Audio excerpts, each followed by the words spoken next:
In die sportnuus gaan ons na die cricketveld en dit is die reeks om die asse wat Vrydag begin. Dit is Australië wat speel teen Engeland en dit is Australië wat tans die beker in die hand het. Hulle het die vorige reeks 2-2 gelyk opgespeel en dit was in Engeland. So die groot nuus in Australië se kamp is dat daar waarskynlik 'n nuweling is wat sy debuut gaan maak en is Brendan Doggett.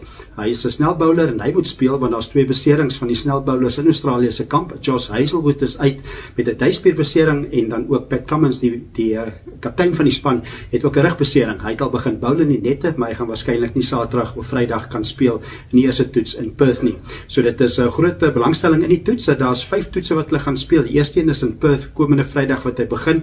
Dan is die tweede toets in Brisbane. Dit is 4 tot 8 Desember en dan einde Desember 17 tot 21 is dit in Adelaide en ook in Melbourne is die 4de toets en dan die 5de toets is in vroeg Januarie 3 tot 7 Januarie. So baie cricket om te speel. Dit is Engeland wat speel teen Australië. Dit is in Australië.